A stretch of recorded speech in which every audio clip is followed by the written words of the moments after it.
हाय बच्चों, मैं सीमा सलजानन आप सभी लर्नर्स का मेरे चैनल साइबर बेसिक्स जूलॉजी पर वेलकम करते हैं। तो बच्चों, आज इस वीडियो में हम क्या बात करने वाले हैं, तो पॉरीफेरा के रिप्रोडक्शन के बारे में करने वाले हैं। इसके सेल टाइप्स के बारे में और जो आपका इसका स्केलेटन फॉर्म था वो मैंने ऑलरेडी डिस्कस कर दिया है। इस वीडियो में जो स्पिक्यूल्स के बारे में हम ऑलरेडी देख चुके हैं। यहाँ इस वीडियो में हम पॉरीफेरा रिप्रोडक्शन के बारे में बात करने वाले हैं। तो बच्चों, आप किसी भी कॉलेज या यूनिवर्सिटी के स्टूडेंट हैं, यूजी या पीजी, बीएससी या एमएससी के, या फिर यूपीएससी का प्रिपरेशन कर रहे हैं, या फिर किसी भी कॉम्पिटिटिव एग्ज़ाम का प्रिपरेशन कर रहे हैं और आपको अगर पॉरीफेरा का रिप्रोडक्शन पढ़ना है तो ये वीडियो आपके लिए बहुत ही ज़्यादा हेल्पफुल होने वाली है। तो मैं वीडियो स्टार्ट करने से पहले थोड़ा सा मैं आपको बताना चाहती हूँ कि इस टॉपिक पे क्वेश्चन कैसा बन सकता है। बच्चों, अगर आप सेमेस्टर एग्जामिनेशन दे रहे हैं तो दो तरह के क्वेश्चन बन सकते हैं। एक तो फुल लॉन्ग क्वेश्चन एक्सप्लेन करने के लिए आपको रिप्रोडक्शन इन पॉरीफेरा पूछ सकता है, जिसमें आपको दोनों एक्सप्लेन करना पड़ेगा, सेक्सुअल रिप्रोडक्शन भी और एसेक्सुअल रिप्रोडक्शन भी। दूसरा फॉर्म ये हो सकता है केवल या तो sexual reproduction short answer type में पूछ दे या फिर asexual reproduction short answer type में पूछ दे। और तीसरा फॉर्म हो सकता है कि जैसे कि सेक्सुअल रिप्रोडक्शन अभी हम देखेंगे स्पॉनिंग के थ्रू होता है और asexual fragmentation, budding and gemmule formation के थ्रू होता है। तो हो सकता है इसमें से कोई भी एक प्रोसेस आपको वेरी शॉर्ट आंसर टाइप में हो सकता है, 3 नंबर वाले में या फिर 5 नंबर वाले में, जैसा भी आपके यूनिवर्सिटी या फिर कॉलेज में एग्जामिनेशन होता होगा उस हिसाब से क्वेश्चन पूछ सकता है। तो जैसा भी क्वेश्चन पूछे मैं आपको डिटेल फॉर्म एक्सप्लेन करने वाली हूँ और पूरा अच्छे से विथ डायग्राम हम देखेंगे कैसा, कहाँ पर कौन सा डायग्राम यूज़ करना ज़्यादा सही होगा और किसको हम स्किप कर सकते हैं मैं वो भी आपको बताऊँगी, और आंसर कैसे लिखना है साथ साथ मैं आपको ये भी बताते चलती हूँ। ठीक है, तो आइए बिना टाइम वेस्ट किए हुए मैं पॉरीफेरा रिप्रोडक्शन डिस्कस करती हूँ।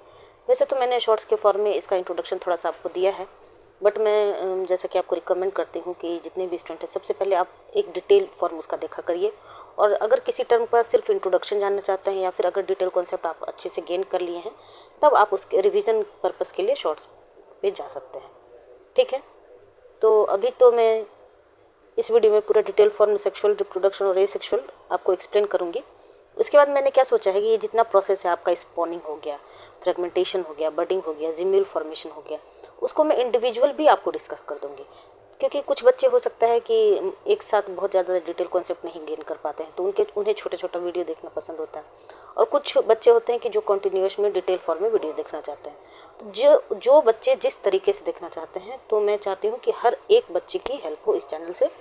और सारा कंटेंट तो मैं ऑलरेडी पीडीएफ के फॉर्म में साइबर बेसिक्स जूलॉजी के नाम से जो टेलीग्राम चैनल है वहाँ मैं शेयर कर दिया करती हूँ। तो ना तो आप नोट्स के लिए कहीं इधर उधर भटकिए, ना ही कंटेंट के लिए और ना ही वीडियोस के लिए। जो शॉर्ट देखना चाहते हैं उनके लिए शॉर्ट वीडियोस अवेलेबल हैं, जो लॉन्ग देखना चाहते हैं उनके लिए लॉन्ग अवेलेबल है। मैं बहुत मेहनत से अपना कंटेंट तैयार करती हूँ, क्योंकि आप में देखते होंगे कि सारा हैंड रिटन कंटेंट होता है। मैं कहीं से भी कॉपी पेस्ट करके आपको नहीं एक्सप्लेन करना चाहती हूँ, क्योंकि आप रिटन एग्जामिनेशन का प्रिपरेशन कर रहे हैं, सब्जेक्टिव एग्ज़ाम का प्रिपरेशन कर रहे हैं, आपको लिखना है। तो मैं आपको बताना चाहती हूँ कि अगर मैं लिख के आपके लिए कंटेंट तैयार कर सकती हूँ तो आप भी सेल्फ मेड नोट्स भी प्रिपेयर कर सकते हैं, और कॉन्सेप्ट गेन करने के बाद अपने से खुद से एक बार वीडियो जब सुन लीजिए, कॉन्सेप्ट पूरा अच्छे से दिमाग में जब सेट हो जाए तो फिर कोशिश कीजिए कि बिना देखे बिना सुने एक बार कुछ स्टार्ट तो करिए, कुछ तो लिखिएगा। मैं कहती हूँ कि 100% नहीं, एटलीस्ट 40% भी तो लिखिएगा, लेकिन उस समय जो आप लिखिएगा तो वो आपको हमेशा के लिए याद रहेगा। ठीक है, एग्जाम के टाइम में सिर्फ एक बार रिवाइज करना पड़ेगा। तो आइए स्टार्ट करते हैं। स्पॉन्जेस, पॉरीफेरा को हम स्पॉन्जेस के नाम से भी जानते हैं। तो sponges are generally hermaphroditic. Hermaphroditic means क्या होता है? तो हर्माफ्रोडाइटिक मीन्स होता है having male and female germ cells are in one animal. एक ही ऑर्गेनिज्म में मेल जर्म सेल्स भी और फीमेल जर्म सेल्स भी दोनों प्रेजेंट होते हैं।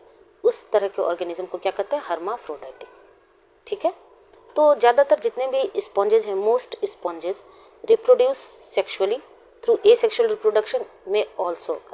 वैसे तो जितना स्पॉन्जेस में ज़्यादातर सेक्सुअल रिप्रोडक्शन देखा जाता है, तो most sponges reproduce sexually, although asexual reproduction में also occur, but asexual reproduction भी होते हैं। ठीक है, sponges can switch between reproductive method. Sponges जो हैं वो इस रिप्रोडक्टिव मेथड को स्विच कर सकते हैं based on environmental condition. Environment का कंडीशन जैसा होता है तो उसके अकॉर्डिंग जो स्पॉन्जेस हैं वो सेक्सुअल से एसेक्सुअल और एसेक्सुअल से सेक्सुअल की तरफ शिफ्ट कर सकते हैं। वैसे जनरली मोस्टली ऐसा देखा गया है कि जो जब कंडीशन अनफेवरेबल होता है तब आपका एसेक्सुअल रिप्रोडक्शन होता है, और जब कंडीशन फेवरेबल होता है तब सेक्सुअल रिप्रोडक्शन होता है। मोस्टली ऐसा ही देखा जाता है। ठीक है, तो सबसे पहले क्या मैंने आपको बताया कि स्पॉन्जेस जो होते हैं वो कैसा ऑर्गेनिज्म होता है, हर्माफ्रोडाइटिक, means male and female germ sales एक ऑर्गेनिज्म में, एक एनिमल में प्रेजेंट होते हैं। मोस्ट स्पॉन्जेस रिप्रोड्यूस सेक्सुअली, ज़्यादातर जो है स्पॉन्जेस वो सेक्सुअली रिप्रोड्यूस करते हैं, बट ऐसा नहीं है कि एसेक्सुअल नहीं देखा जाता है, एसेक्सुअल रिप्रोडक्शन भी होता है। और ये एसेक्सुअल से सेक्सुअल में शिफ्ट भी कर सकते हैं according to environmental conditions. Environment का कंडीशन अगर फेवरेबल है तो सेक्सुअल रिप्रोडक्शन होता है, और अगर अनफेवरेबल है तो एसेक्सुअल रिप्रोडक्शन होता है। कुछ भी इसमें कॉम्प्लेक्स नहीं है, बहुत ही सिंपलेस्ट लैंग्वेज में यूज़ करती हूँ हमेशा की तरह। तो एसेक्सुअल रिप्रोडक्शन और सेक्सुअल में, सेक्सुअल रिप्रोडक्शन जो होता है वो किसके थ्रू होता है, स्पॉनिंग के थ्रू होता है। क्या होता है अभी मैं डिटेल एक्सप्लेन करूँगी। और एसेक्सुअल रिप्रोडक्शन जो होता है वो फ्रेगमेंटेशन के थ्रू भी हो सकता है, बडिंग के थ्रू भी, और जिम्यूल फॉर्मेशन के थ्रू भी। ठीक है, तो ये हो गया छोटा सा इंट्रोडक्शन किसके बारे में, पोरिफेरा रिप्रोडक्शन के बारे में। अब वन बाय वन हम देखेंगे। तो मैं अभी एसेक्सुअल रिप्रोडक्शन आपको स्टार्ट कर रही हूँ, जिसमें आपने क्या देखा, कौन सा process, fragmentation and budding. Gemmule formation अभी मैंने इस कंटेंट में नहीं दिया है, मेरा कंटेंट इसमें तैयार नहीं था, तो मैं सोची कि अलग से जिम्यूल फॉर्मेशन मैं आपको एक्सप्लेन कर दूँगी। ठीक है, तो आइए स्टार्ट करते हैं फ्रेगमेंटेशन। फ्रेगमेंटेशन, फ्रेगमेंट मीन्स टूटना, बिखरना, नाम से ही क्लियर है। तो फ्रेगमेंटेशन क्या होता है आइए देखते हैं। Fragmentation in sponges is a form of asexual reproduction where a piece of the sponge breaks off and develops into new individual। तो फ्रेगमेंटेशन मीन्स क्या होता है, टूटना। तो ये एक स्पॉन्ज के बॉडी से कुछ पीसेस जो हैं वो टूटते हैं, ब्रेक्स ऑफ होते हैं, और उसके बाद डेवलप करते हैं एक नए इंडिविजुअल में। ठीक है, कैसा होता है मैं अभी आपको डायग्राम भी शो करूँगी। This process allows sponges to reproduce without the need for fertilization। ये जो रिप्रोडक्शन है वो अलाउ करता है स्पॉन्ज को कि विदाउट फर्टिलाइजेशन भी आप रिप्रोड्यूस कर सकते हैं। The fragments contain all necessary cells to grow into genetically identical organism. और ये जो फ्रेगमेंट्स होते हैं उसमें जितने भी नेसेसरी सेल होते हैं किसी भी ऑर्गेनिज्म को डेवलप करने के लिए, ताकि वो जेनेटिकली आइडेंटिकल दिखे, वो सारी चीज़ पाए जाते हैं उन फ्रेगमेंट्स में। ठीक है, तो फ्रेगमेंटेशन क्या होता है, तो फ्रेगमेंटेशन ऐसा प्रोसेस होता है, एसेक्सुअल रिप्रोडक्शन का पार्ट होता है, जहाँ पीस ऑफ स्पॉन्ज जो है वो ब्रेक ऑफ होता है, ब्रेक्स ऑफ करता है और डेवलप करते हैं एक नए इंडिविजुअल में। This process allows sponges to reproduce without the need for fertilisation. यहाँ किसी भी फर्टिलाइजेशन प्रोसेस की ज़रूरत नहीं होती है, और ये जो फ्रेगमेंट होते हैं उसमें जितने भी नेसेसरी सेल्स होते हैं ग्रो करने के लिए, ताकि वो जेनेटिकली आइडेंटिकल ऑर्गेनिज्म बना सके, वो सारी चीज़ें पाई जाती हैं। ठीक है, क्लियर हो गया होगा। उसके बाद देखिए, this process is effective due to sponges lack of specialised cells allowing fragmentation to grow independently when they settle on a substrate. Means क्या होता है, ये जो प्रोसेस होता है वो बहुत ही इफेक्टिव माना जाता है, क्योंकि जब स्पॉन्जेस के पास कोई भी एक स्पेशलाइज्ड सेल नहीं पाया जाता है जो अलाउ करे इस फ्रेगमेंट को इंडिपेंडेंटली ग्रो करने के लिए, जब वो सबस्ट्रेट किसी भी सबस्ट्रेट के ऊपर सेटल डाउन हो। ठीक है, तो दिस प्रोसेस इज इफेक्टिव, ये बहुत ही इफेक्टिव माना जाता है, ताकि due to sponges lack of specialise cells, sponges के पास स्पेशलाइज सेल्स नहीं होते हैं, तब भी allowing fragments to grow independently, ये फ्रेगमेंट जो है वो इंडिपेंडेंटली ग्रो करे when they settle on a substrate, जब वो किसी सबस्ट्रेट पे सेटल डाउन हो। ठीक है, fragmentation can occur due to physical disturbances और natural ageing when small fragments even 1 to 2 millimetre can develop into functional sponges. Means ये जो फ्रेगमेंटेशन प्रोसेस होता है वो कब होता है, जब किसी तरह का कोई फिजिकल डिस्टर्बेंसेस हो जाए या फिर नेचुरल एजिंग हो जाए, बुढ़ापा आ जाए, कोई भी स्पॉन्जेस जो है उसमें नेचुरल एजिंग आ जाए, तब वो क्या करता है, ये स्मॉल फ्रेगमेंट में टूटता है और एक फंक्शनल स्पॉन्जेस डेवलप कर लेता है। इवन 1 to 2 मिलीमीटर स्पॉन्जेस भी अगर फ्रेगमेंट, छोटा सा फ्रेगमेंट ब्रेक होता है, तब भी वो फंक्शनल स्पॉन्जेस में डेवलप हो सकता है। ठीक है, तो अब आपको समझ में आ गया होगा कि फ्रेगमेंटेशन क्या है। मैं फिर से रिपीट कर रही हूँ, एसेक्सुअल रिप्रोडक्शन का पार्ट है, कब होता है, जब किसी तरह का कोई फिजिकल डिस्टर्बेंसेज या फिर नेचुरल एजिंग होता है। और ये प्रोसेस क्यों होता है, तो ये प्रोसेस जो है सो विदाउट फर्टिलाइजेशन की, कोई फर्टिलाइजेशन की नीड नहीं होती है, तब फ्रेगमेंटेशन देखा जाता है, क्योंकि ये विदाउट फर्टिलाइजेशन भी एक पूरे इंडिविजुअल में आपको डेवलप हो सकता है। तो ये तो हुआ लैंग्वेज के फॉर्म में बच्चों। बहुत से बच्चे को लैंग्वेज याद रखने में परेशानी होती है, तो अगर लैंग्वेज याद रखने में आपको परेशानी होती है तब आप क्या करेंगे, तब आप सिंपल सा ये फ्लो चार्ट 2 से 3 बार सुनिए, आपको आसानी से याद हो जाएंगे। बिकॉज ऑफ फिजिकल डिस्टर्बेंसेज और natural ageing, because of physical disturbances और natural ageing, splitting of sponges body into fragments. जब किसी तरह का फिजिकल डिस्टर्बेंस होता है या फिर नेचुरल एजिंग होता है, तब स्पॉन्जेस बॉडी जो है वो क्या होते हैं, स्प्लिट आउट हो जाते हैं फ्रेगमेंट्स में। और ये जो स्प्लिटेड पार्ट्स होते हैं, स्प्लिटेड पार्ट्स, ये जो स्प्लिटेड पार्ट्स हैं, splitted parts thrown off the parental body, parental body से अलग हो जाते हैं। Then fragmented parts attach to a surface, किसी सरफेस से अटैच होते हैं, और उसके बाद development of new individual from splitted parts. उसके बाद फिर नए इंडिविजुअल का फॉर्मेशन हो जाता है इस स्प्लिटेड पार्ट से। तो कहीं से भी आपको ये टफ लगा क्या? बिल्कुल भी टफ नहीं है, बहुत ही सिंपलेस्ट वे में मैंने आपको एक्सप्लेन किया। और इस फ्लो चार्ट में तो लैंग्वेज ज़्यादा है नहीं, बस क्या है, सबसे पहला पॉइंट, जब किसी तरह का फिजिकल डिस्टर्बेंसेस होगा या फिर कोई सेल बुढ़ा हो जाएगा, नेचुरल एजिंग आ जाएगी, तब ये फ्रेगमेंटेशन प्रोसेस देखा जाएगा।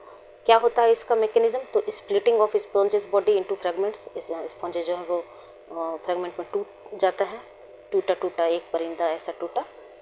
उसके बाद ये जो स्प्लिटेड पार्ट्स है, तो उस गाने में तो ये था कि टूटा टूटा एक परिंदा ऐसा टूटा कि फिर न जुड़ पाया, बट इसमें जिसका जस्ट अपोजिट है, ये फिर से ये टूटता भी है और फिर से एक नए ऑर्गेनिज्म में डेवलप हो जाता है। तो इस सॉन्ग के लाइन से आप याद रख सकते हैं कि फ्रेगमेंटेशन में मैम ने कुछ ऐसा बताया था, टूटा टूटा एक परिंदा ऐसा टूटा बट फिर से जुड़ गया।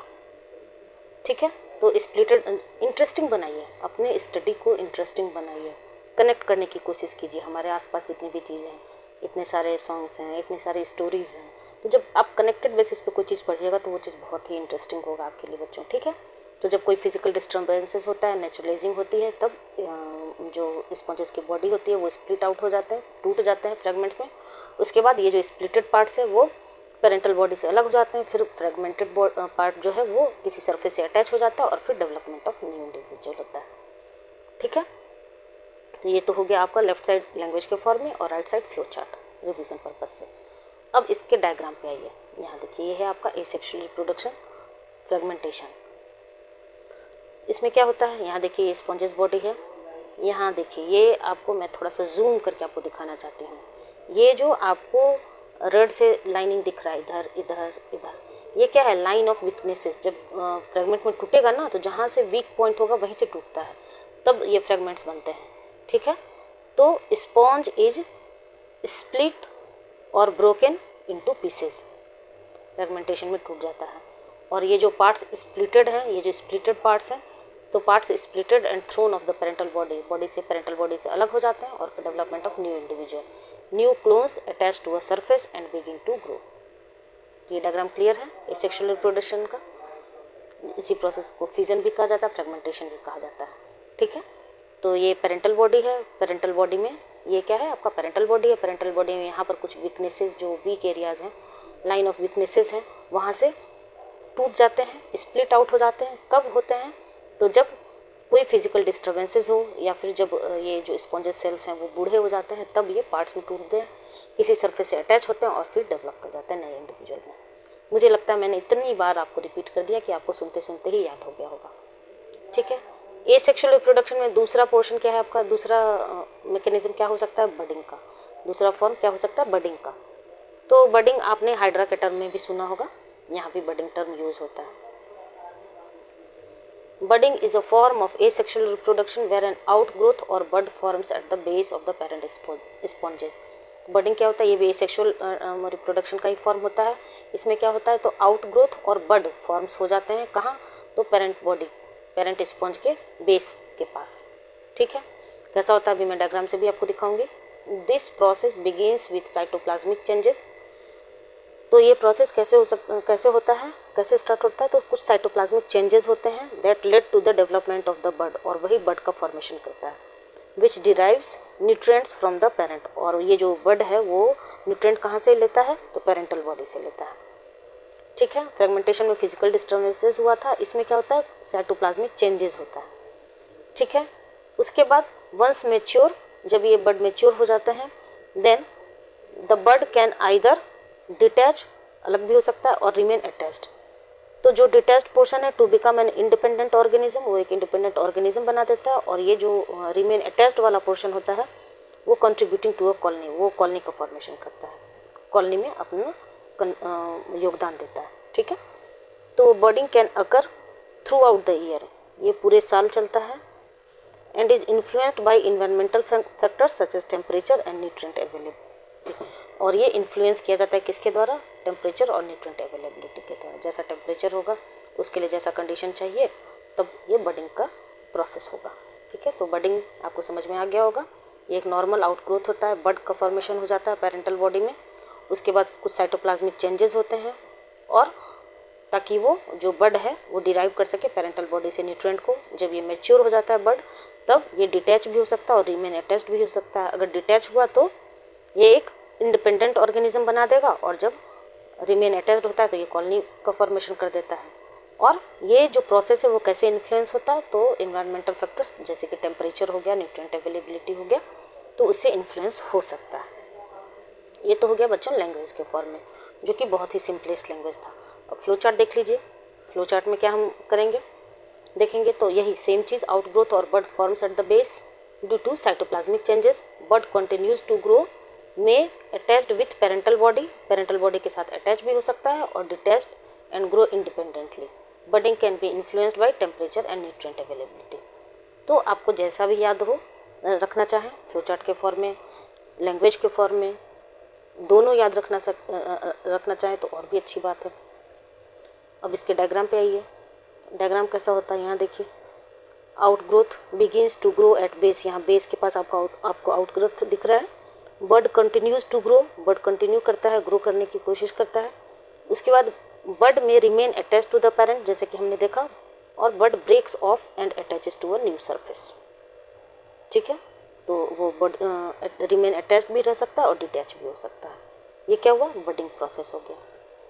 तो ये दोनों मैंने आपको एसेक्सुअल रिप्रोडक्शन में बर्डिंग और फ्रेगमेंटेशन बता दिया। एक प्रोसेस और बचा है जिम्यूल फॉर्मेशन, वो मैं अलग से डिस्कस कर दूंगी, क्योंकि ये कंटिन्यूएशन में मैं पूरा फुल लेंथ क्वेश्चन डिस्कस कर रही हूँ रिप्रोडक्शन इन पोरिफेरा, तो इतना सफिशिएंट है। ठीक है, अब आइए सेक्सुअल रिप्रोडक्शन। सेक्सुअल रिप्रोडक्शन में एक ही प्रोसेस होता है, स्पॉनिंग। ये स्पॉनिंग क्या होता है तो आइए देखते हैं। पोरिफेरंस और स्पॉन्जेस प्राइमरीली, वन पर अगर ऊपर में थोड़ा छोटा सा जीरो लिखा था तो उसको कहते हैं प्राइमरीली। तो पोरिफेरंस और sponges primarily use spawning process during sexual reproduction. ठीक है, S for sexual reproduction, S for spawning, आप याद रख सकते हैं। During spawning sponges release sperm into the water which is filtered by other sponges of the same species to fertilize their eggs. तो during spawning process जो है, हाँ बच्चों, तो स्पॉनिंग प्रोसेस में क्या होता है? तो during spawning process sponges release sperm, sponge जो है वो स्पर्म रिलीज करता है कहाँ? Into the water which is filtered by other sponges of the same species to fertilize their eggs. Water में और भी दूसरे ऑर्गेनिज्म होंगे, बट जो सेम स्पीसीज के ऑर्गेनिज्म होंगे वो इस रिलीज्ड स्पर्म को रिकॉग्नाइज करेंगे और उसके साथ फर्टिलाइज करने की कोशिश करते हैं। तो during spawning sponges release sperm into the water which is filtered by other sponges of the same species to fertilize their eggs.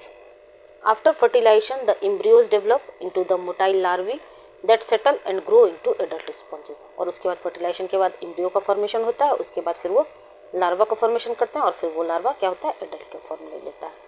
तो एक्चुअली में मेनली यही 3 स्टेप है। कौन कौन सा? तो प्राइमरीली यूज़ करता है स्पॉनिंग प्रोसेस को, कब? सेक्सुअल रिप्रोडक्शन में। और ये स्पॉनिंग में क्या होता है? जो स्पर्म है वो रिलीज करता है कहाँ? पानी में, वाटर में। उसके बाद जो सेम स्पीसीज के ऑर्गेनिज्म होंगे स्पॉन्जेस के ही, वो फिल्टर आउट करते हैं इस स्पर्म को, रिकॉग्नाइज करते हैं और वहाँ एग आके फर्टिलाइज होता है। उसके बाद फर्टिलाइजेशन के बाद एम्ब्रियोज का फॉर्मेशन होता है, उसके बाद मोटाइल लार्वा का फॉर्मेशन होता है, क्योंकि ऑब्वियस है पानी में मोटाइल लार्वा ही चाहिए। उसके बाद फिर एडल्ट का फॉर्मेशन होता है और फिर ये साइकिल रिपीट होता है। अब यहाँ देखिए, ये साइकिल के फॉर्म में अगर आप चाहें तो ये देखिए, ये फर्स्ट पॉइंट है, मोस्टली स्पॉन्जेस आर हर्माफ्रोडाइटिक। अभी मैंने आपको बताया, producing both sperm and egg at different times to facilitate cross fertilization enhancing genetic diversity. तो हर्माफ्रोडाइटिक तो हमने पढ़ा, ठीक है। मोस्टली स्पॉन्जेस जो होते हैं वो हर्माफ्रोडाइटिक होते हैं, जो क्या करते हैं? प्रोड्यूस करते हैं both sperm and egg at different times, अलग अलग टाइम पे। क्यों? To facilitate cross fertilization, self fertilization नहीं हो। क्रॉस फर्टिलाइजेशन का ये फायदा होता है कि वो जेनेटिक डाइवर्सिटी को इन्हांस करता है, ठीक है। उसके बाद फर्टिलाइजेशन होता है, then embryo formation, then amphiblastula larva का नाम है। अगर कोई objective examination multiple choice type question आप टाइप ऑफ एग्जाम आप दे रहे हैं तो स्पॉन्जेस या फिर पोरिफेरा के लार्वा का नाम पूछता है तो वो उस लार्वा को क्या कहता है, एम्फीब्लास्टुला। देन एडल्ट में फॉर्मेशन होता है और फिर से ये साइकिल रिपीट होता है, ठीक है। ये हो गया साइकिल के फॉर्म में, ये हुआ पॉइंट के फॉर्म में, और ये राइट साइड आपका क्या है, फ्लो चार्ट।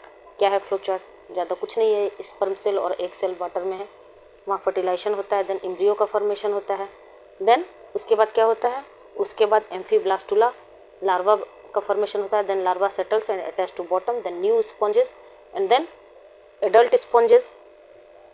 उसके बाद साइकिल इज रिपीटेड, साइकिल जो है वो बार बार रिपीट होता रहता है। ये क्या हो गया, सेक्सुअल रिप्रोडक्शन। अब डायग्राम में भी आप देख लीजिए, ये वाला डायग्राम ऐसा है जिसमें आपको दोनों दिया हुआ है, ए सेक्सुअल भी सेक्सुअल भी, बट मैं सेक्सुअल आपको एक्सप्लेन कर रही हूँ। ये है स्पर्म सेल, ये है एग सेल, दोनों मिलकर फर्टिलाइज करते हैं, एम्ब्रियो का फॉर्मेशन होता है, उसके बाद एम्फीब्लास्टुला लार्वा का फॉर्मेशन होता है। इसका ये लार्वा क्या होता है, देखिए यहाँ आपको राइट साइड दिख रहा है, larva settles and attaches to bottom surface, ये जो है बॉटम सरफेस से अटैच होता है और फिर नया स्पॉन्ज बना देता है। इसी में एसेक्सुअल रिप्रोडक्शन में आपको बडिंग दिखाया गया जिससे न्यू स्पॉन्ज का फॉर्मेशन होता है। तो अगर सिर्फ सेक्सुअल रिप्रोडक्शन आपसे अगर क्वेश्चन में पूछे और अगर आप केवल सेक्सुअल रिप्रोडक्शन एक्सप्लेन करना चाहते हैं तो सिर्फ आप sperm cell, egg cell, fertilization, embryo, larva, attachment और ये new sponges, then cycle is repeated, यहाँ से आप मूव कर जाइएगा। इतना डायग्राम भी आप दे सकते हैं, ठीक है। अगर बॉडी की बात करें तो यहाँ देखिए बॉडी के अकॉर्डिंग ये एक डायग्राम मुझे अच्छा सा मिला था आपको। ये है स्पर्म सेल्स, ये है egg cells. Eggs are formed by transformation of archaeocytes, sperm are produced by choanocytes. ये सब आर्कियोसाइट क्या है, कोइनोसाइट क्या है, सेल टाइप्स में मैंने ऑलरेडी बहुत अच्छे से डिटेल डिस्कस किया है। उसके बाद एग और स्पर्म मिलने के बाद क्या होता है, फर्टिलाइजेशन होता है। उसके बाद आप देखिए ये प्रोसेस यहाँ से इस तरह से, यहाँ देखिए ऑरेंज कलर में यहाँ से लाइनिंग आ रहा है, यहाँ से लार्वा रिलीज हो जाता है इंटरनली जब इंटरनल फर्टिलाइजेशन होता है, ठीक है। अब यहाँ एक पॉइंट लिखा हुआ है, a few species release fertilized eggs into the water, कुछ स्पेसीज तो वाटर में रिलीज करते हैं, but most retain the eggs until they hatch, but बहुत से ऑर्गेनिज्म जो होते हैं वो इस एग को अपने पास ही रखते हैं जब तक कि हैचिंग ना हो इस स्पॉन्ज की बडिंग सेक्सुअल रिप्रोडक्शन के बाद। उसके बाद फिर न्यू स्पॉन्ज बनता है, यहाँ देखिए फॉर्मेशन आपको दिख रहा है। Most sponges are hermaphrodites, function as both sexes simultaneously. तो बॉडी के बेसिस पे कैसे होता है वो हो गया, प्रोसेस कैसा होता है, मैकेनिज्म ये हो गया, ठीक है। और ये वाला लास्ट डायग्राम आपको ये है आपका किसका, स्पॉनिंग का, ठीक है। जब स्पॉनिंग होता है तो कुछ ऐसा दिखने में होता है वाटर बॉडीज में। तो बच्चों कैसा लगा आपको ये एक्सप्लेनेशन, ये कंटेंट, ये डायग्राम तो ज़रूर ही बनाइएगा। आप जूलॉजी के स्टूडेंट हैं, स्मार्ट वे में आप अपने आंसर को एक्सप्लेन करिए। अगर आप एग्जामिनेशन में आपको टाइम कम बचे तो सिर्फ फ्लो चार्ट और डायग्राम बना दीजिएगा, तो उससे भी काम चल जाएगा। और अगर टाइम अच्छा खासा रहे तो फिर आप अच्छे से लैंग्वेज के फॉर्म में भी दीजिएगा। तो पोरिफेरल रिप्रोडक्शन हमने देख लिया, कौन कौन सा प्रोसेस देखा, तो सेक्सुअल रिप्रोडक्शन में स्पॉनिंग देखा और एसेक्सुअल में फ्रेगमेंटेशन और बडिंग देखा। तो अगर आप यूपीएससी के स्टूडेंट हो, यूपीएससी एस्पिरेंट्स हैं और पोरिफेरल रिप्रोडक्शन फुल लेंथ क्वेश्चन अगर आपका आ जाता है तो अच्छे से आप एक्सप्लेन कर सकते हैं, ठीक है। तो बच्चों मेरा ये पढ़ाने का तरीका, ये कंटेंट कहीं से भी आपको अच्छा लगता हो तो लाइक, शेयर एंड सब्सक्राइब जरूर करिएगा। अपने दोस्तों में भी शेयर करिए, और कुछ भी फीडबैक देना हो तो एक फीडबैक तो बनता है तो आप जरूर दे सकते हैं, ठीक है। तो 1 बाय 1 में प्रोटोजोआ कंप्लीट हो गया, पोरिफेरा भी कंप्लीट हो गया, अब मैं सिलेंटेरेटा पर जाऊँगी, ठीक है। तो मिलते हैं नेक्स्ट वीडियो में, तब तक के लिए थैंक यू।